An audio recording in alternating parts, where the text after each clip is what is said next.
Astaghfirullah. Bismillahirrahmanirrahim.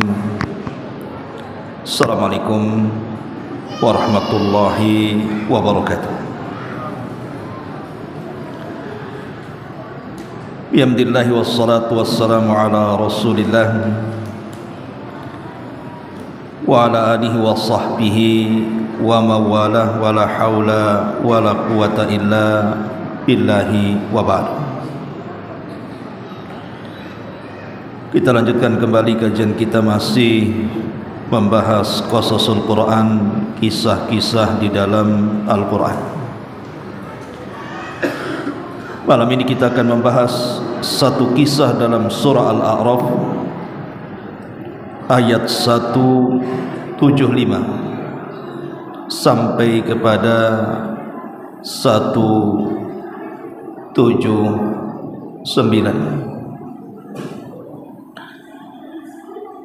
Kisah ini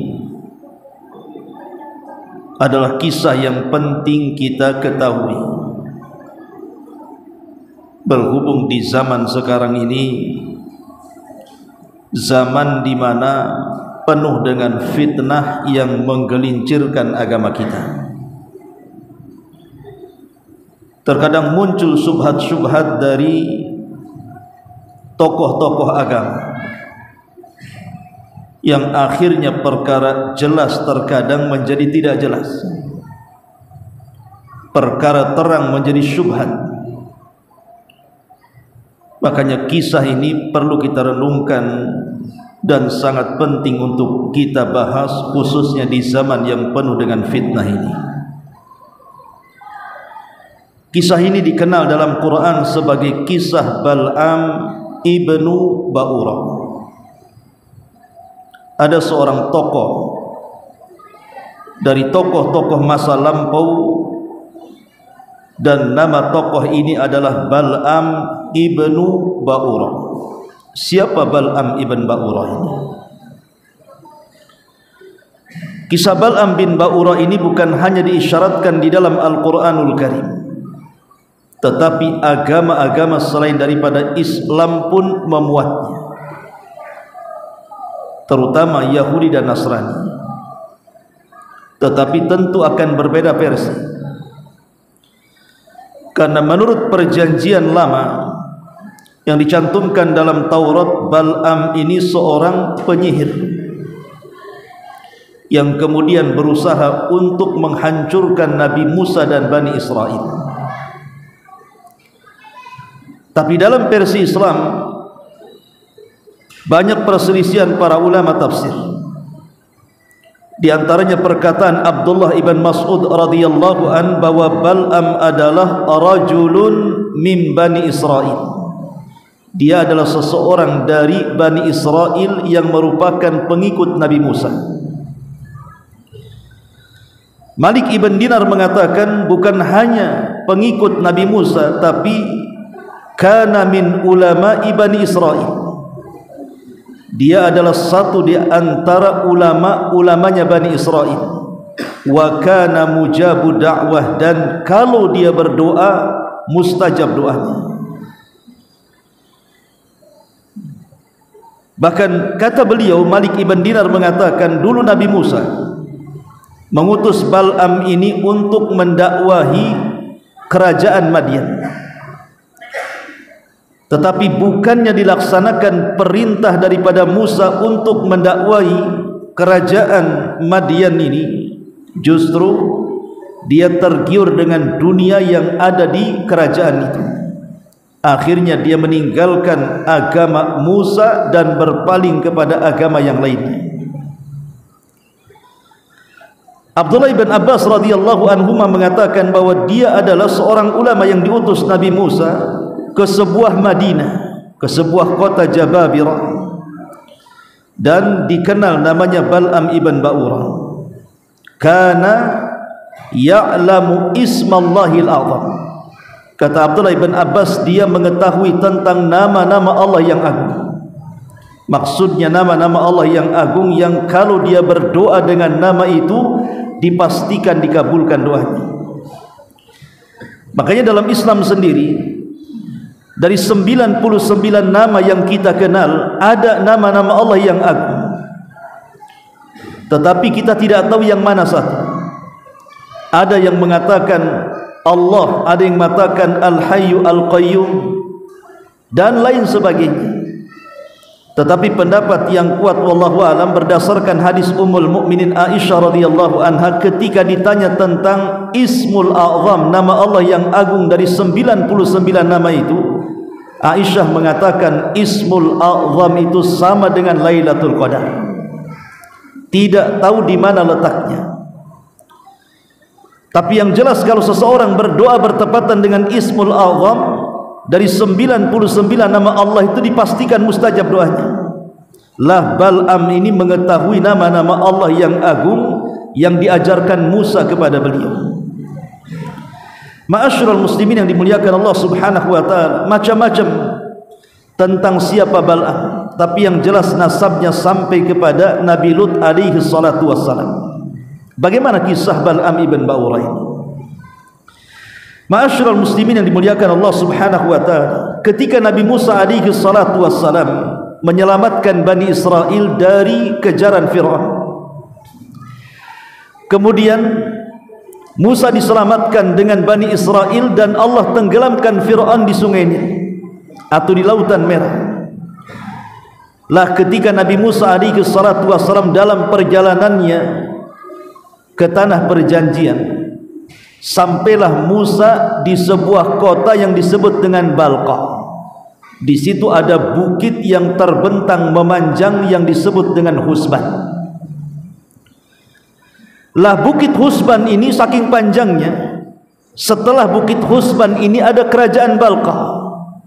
Lah Musa ini baru sampai di ujung bukit Husban, disitulah dia membuat perkemahan untuk beristirahat.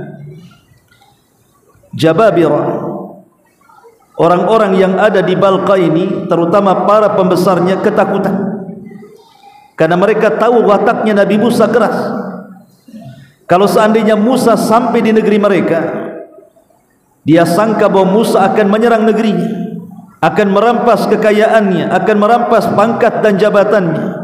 Ketakutanlah kemudian Jababirah ini. Lah di tengah-tengah ada tokoh namanya Bal'am ibn Ba'urah yang mereka kenal sebagai orang yang sangat mustajab doanya. Akhirnya kemudian raja ini meminta kepada Bal'am agar mendoakan keburukan kepada Musa dan kehancuran kepada Bani Israel. Tapi Bal'am adalah seorang ulama.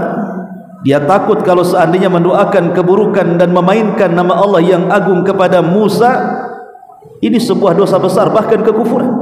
Macam mana Nabi didoakan keburukan? Apalagi yang didoakan Musa. Siapa Musa? Ulul azmi minar rusul. Tetapi karena setiap hari para pejabat Balqa ini datang kepada Bal'am, menawarkan kekuasaan, menawarkan kekayaan, lambat laun akhirnya Bal'am pun terfitnah dengan dunia. Apalagi kemudian hasutan istrinya yang membuat Bal'am makin kuat untuk terhasut dan mendoakan keburukan kepada Musa dan juga kaumnya. Akhirnya kemudian Bal'am pun mengajak orang-orang dengan menunggangi himar keledai naik ke atas bukit. Subhanallah, keledai yang ditunggangi ketika sampai di atas bukit Husban itu tidak mau melangkah. Dan tiba-tiba Allah Subhanahu wa taala membuat keledai ini bicara dan mengatakan, "Waihaka ya Bal'am, celaka engkau wahai Bal'am. Sesungguhnya di hadapanku ada para malaikat yang menghalau diriku. Sebaiknya gagalkan kehendak mereka." Tapi karena tekad yang kuat Bal'am, di balik itu dia akan mendapatkan pangkat, jabatan dan kekayaan. Akhirnya dia tinggalkan keledai itu kemudian berjalan kaki. Ketika sudah nampak pasukan Musa dan Bani Israel yang bertenda di ujung bukit Husban itu, maka Bal'am mulai berdoa kepada Allah Subhanahu wa taala dengan doa keburukan kepada Musa dan Bani Israel dengan Ismul A'zam. Tapi salah, yang didoakan itu bukan orang biasa, seorang nabi, seorang rasul, ulul azmi, nabi terkenal dari nabi-nabi Bani Israel. Mana mungkin doanya diijabah oleh Allah? Tiba-tiba kemudian lisannya Bal'am ini kepeleset. Harusnya dia mendoakan keburukan kepada Musa dan Bani Israel, malah mendoakan kepada kaumnya sendiri. Jadi para pejabat ini marah dan mengatakan, ya Bal'am, kami suruh engkau mendoakan keburukan kepada Musa, kenapa engkau mendoakan keburukan kepada kami? Gitu. Maka Bal'am mengatakan, entah kenapa lisanku tidak sanggup untuk mengucapkan kalimat itu. Maka Bal'am mengatakan, khasirat dunia wal akhirah, telah rugi dunia dan akhirat bagiku, katanya, karena sudah tidak manjur lagi doanya. Tapi Bal'am mengatakan ada satu cara untuk menghancurkan Musa dan Bani Israel. Kemudian penduduk Jababirah mengatakan, lalu apa caranya wahai Bal'am? Maka Bal'am mengatakan, kirimlah wanita-wanita kalian, dandani mereka dengan cantik, berpura-pura berjual makanan, susupkan wanita-wanita kalian kepada pasukan Bani Israel. Satu saja berhasil berzina dengan mereka, itu cukup menghancurkan mereka. Akhirnya kemudian mereka pun mempersiapkan gadis-gadis terbaik mereka, gadis-gadis yang cantik dari mereka, didandani, kemudian berpura-pura jualan makanan. Maka masuklah ke tentara Bani Israel. Subhanallah, memang Allah takdirkan. Ada satu dari orang pilihan Nabi Musa yang terpincut dengan salah satu gadis yang jualan kepadanya. Tiba-tiba setelah dirayu, gadis itu pula mau. Setelah mau, sebelum melakukan perzinahan, dia membawa gadis itu ke hadapan Nabi Musa alaihi salatu wassalam dan mengatakan, ya Musa, kalau saya katakan saya suka dengan wanita ini, saya kira engkau pasti tidak akan mengizinkannya. Kata Musa, iya, saya tidak izinkan kalian melakukannya, kan itu dosa besar. Tapi Israel ini karena sudah kadung jatuh cinta dengan wanita itu mengatakan, tapi saya akan tetap untuk melakukan perzinahan dengan wanita ini. Bayangkan, dia mengatakan seperti itu di hadapan Nabi. Itulah yang dikatakan oleh Nabi SAW bahwa hancurnya Bani Israel itu diakibatkan fitnah wanita. Tokoh-tokohnya tumbang gara-gara wanita. Akhirnya apa yang terjadi? Berzinahlah orang pilihan Nabi Musa dengan wanita dari wanita Jababirah ini. Apa yang terjadi? Tiba-tiba Allah turunkan azab kepada Bani Israel berupa taun yang meluas. Bayangkan, setiap hari ada orang yang meninggal, sampai Ibnu Katsir mengatakan yang meninggal itu ishruna alaf, 20.000 orang mati dalam seketika, terkena penyakit wabah taun itu, gara-gara diazab oleh Allah Subhanahu wa ta'ala. Akhirnya kemudian ada karib kerabat daripada Harun, namanya Fahsa ibn Azar ibn Harun. Dia mengetahui sebab penyebab kenapa terjadi wabah taun yang meluas di mana-mana. Karena ada di antara Bani Israel yang bermaksiat kepada Allah Subhanahu wa ta'ala. Terkadang ikhwan, satu maksiat bisa menghancurkan satu negara. Ini kan yang bermaksiat satu orang, tapi taun bisa menghancurkan Bani Israel sampai ribuan jiwa meninggal dunia. Akhirnya dicarilah siapa biang keroknya. Setelah ketahuan rupanya Israel yang sedang berzina dengan wanita Jababirah ini langsung ditombak dalam kondisi dia sedang berzina. Jadi tombak dari punggungnya sampai terkena perut wanita itu. Karena dia orang besar, dia bawa tuh yang sedang berada di tombaknya kayak di sate. Kemudian dikeluarkan dari tenda sambil tombaknya diacungkan ke langit dan mengatakan, hakadha naf'al bima asa rabbana. Beginilah caranya kita memperlakukan kepada orang yang telah bermaksiat kepada Rabb kita, kata. Dengan kematian dua wanita yang sedang, dua sejoli yang sedang berzinah ini, akhirnya Allah angkat taun dari tengah-tengah Bani Israel. Lalu bagaimana nasib Bal'am bin Ba'urah?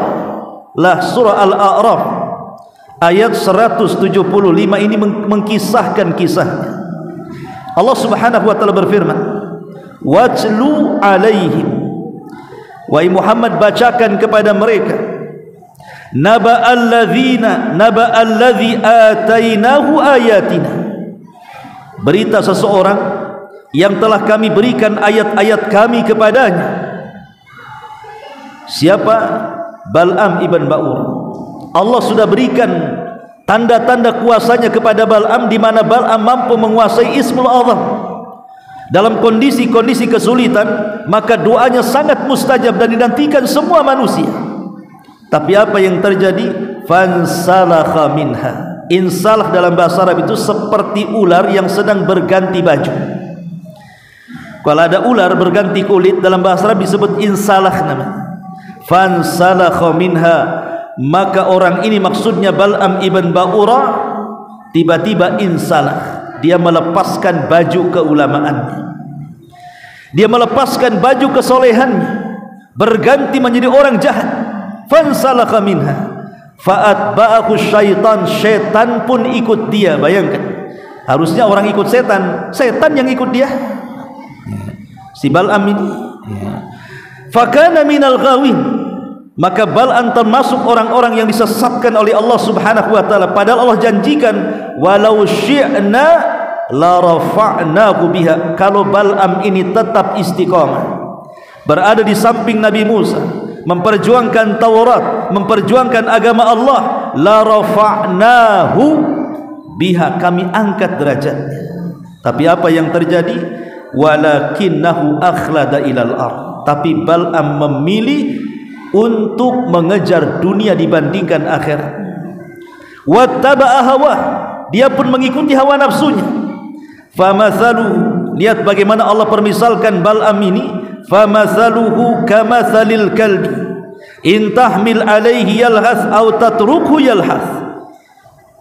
Maka permisalan Bal'am ini seperti anjing, jika engkau menghalaunya tetap menjulurkan lidahnya, dan jika kamu biarkan pun tetap menjulurkan lidahnya. Artinya ada manusia itu yang a'anzartahum am lam tunzirhum la yu'minun. Kau beri peringatan dia atau kau tidak beri peringatan dia, tetap dia tidak akan beriman. Ada orang yang seperti itu. Dan bahayanya kalau seandainya seorang ulama rusak, maka ini kerusakannya akan meluas kemana-mana. Makanya sampai ada istilah Syekhul Islam Ibn Taimiyah, man fasada bi ulama'ina kana shibhun bil yahud, wa man fasada bi ubadina kana shibhun bin nasara. Maka ketika ulama-ulama kita rusak, maka akan mirip dengan orang-orang Yahudi, karena mereka maghlub. Tetapi kalau rusak adalah ahli ibadahnya, maka mirip dengan orang-orang Nasrani. Inilah bahayanya kalau seandainya ada di antara tokoh-tokoh agama ini sudah mulai rusak, membela syubhat, terkadang perkara yang jelas haram disamarkan keharamannya. Ini bahaya, karena akan kemudian membuat kerancuan dan syubhat di tengah-tengah masyarakat. Macam mana orang-orang awam yang ngaji, orang yang ngaji saja terkadang terkena syubhatnya. Inilah bahayanya kalau seorang pemuka agama ini mulai kemudian meremehkan perkara-perkara haram, disamarkan hukumnya. Ma'asyiral muslimin yang dimuliakan Allah Subhanahu wa taala, maka Allah mengatakan dzalika matsalul qaumil ladzina kadzdzabu biayatina. Itulah permisalan orang-orang yang mendustakan ayat-ayat kami. Faqsusil qasas la'allahum yatafakkarun. Kisahkan wahai Muhammad kisah ini supaya menjadi bahan renungan. Ma'asyiral muslimin yang dimuliakan Allah Subhanahu wa taala, dahulu di zaman salaf ada ulama hadis namanya Imran ibn Khittan rahimahullahu taala. Imran ibn Khittan ini seorang ulama hadis. Satu dunia belajar kepadanya di zamannya, saking pakar dalam semua bidang, terutama dalam bidang hadis. Dia terpincut dengan seorang gadis, anak daripada pamannya. Jadi putri dari pamannya itu memiliki paras yang cantik sekali. Dia tertarik dengan wanita itu. Tapi teman-temannya yang sesama ulama di zamannya memperingatkan Imran ibn Khittan ini, jangan kau menikah dengan gadis itu. Kata Imran, kenapa? Karena keluarganya semua berpemahaman khawarij, engkau akan terkena syubhat dengan mereka. Tapi Imran bin Khittan dengan gayanya, dengan pedenya, dia mengatakan, oh tidak, Justru aku kalau menikahi gadis itu, aku akan selamatkan pemahaman keluarganya dan aku akan pindahkan dari Khawarij kepada pemahaman ahli sunnah. Akhirnya menikahlah Imran ibn Khittan ini dengan gadis putri daripada pamannya. Lambat laun apa yang terjadi? Rupanya bukan dia membawa satu keluarga kepada ahli sunnah, dia pula yang terseret kepada pemahaman Khawarij. Niatnya memberi warna, dia pula menjadi warna-warni. Itulah Imran ibn Khittan. Makanya wajar kalau seandainya Nabi SAW marah kepada Umar saat di tangannya ada lembaran Taurat. Kata Nabi SAW, "Amutahawikun anta ya Ibn al-Khattab?" Sudah bingung kau wahai Ibn al-Khattab, lemparkan buang Tauratmu itu. Fa inni taraktukum alal bayda, ku tinggalkan Islam ini terang benerang, kurang apa lagi? Kalau sekelas Umar yang mulham, dikhawatirkan dia bisa sesat masuk ke orang-orang Yahudi, macam mana pula kelas kita? Ma'asyiral muslimin yang dimuliakan Allah Azza wa Jalla, dengan mengatasnamakan perbandingan agama katanya. Dia baca Injil, dia baca Taurat, Quran tidak pernah dibaca. Gimana dia akan memperbandingkan agama dia dengan agama orang? Kalau Qurannya saja dia tidak paham, sementara dia Taurat, dia Injil dia baca, atas nama perbandingan agama. Bukan perbandingan agama, Anda sedang masuk ke agama orang. Akhirnya lahirlah Islam liberal yang menyesatkan umat manusia. Belakangan muncul mengatakan semua agama sama. Na'udzubillah. Ya. Ma'asyiral muslimin yang dimuliakan Allah Subhanahu wa taala.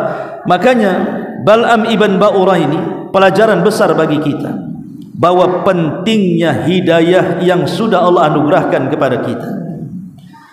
Karena sering kita mendengar muqaddimah seorang khatib mengatakan, man yudlil faman yahdillahu fahuwal muhtad wa man yudlil falan tajidu waliyan mursyida. Siapapun yang sudah diberikan hidayah Allah, maka dia tetap di atas hidayah. Tapi siapapun yang disesatkan Allah, tidak ada jalan bagi dia untuk mendapatkan hidayah kecuali Allah yang menyadarkannya. Dari sini ikhwatu fiddin yang dimuliakan Allah Azza wa Jal, kisah Bal'am ini adalah kisah yang menarik di zaman fitnah, agar kita tetap teguh jangan tergoda dengan dunia. Karena banyak para ulama-ulama yang mereka kemudian terfitnah dengan dunia, menyamarkan hukum yang haram, terkadang sedikit haram, terkadang halal, akhirnya perkara itu jadi syubhat. Na'udzubillah thumma na'udzubillah. Inilah diantara kisah Bal'am ibn Ba'urah yang disebutkan dalam surah Al-A'raf 175 179. Subhanakallahumma bihamdika asyhadu an la ilaha illa anta astaghfiruka wa atubu ilaik. Allahu ta'ala alam. Assalamualaikum warahmatullahi wabarakatuh.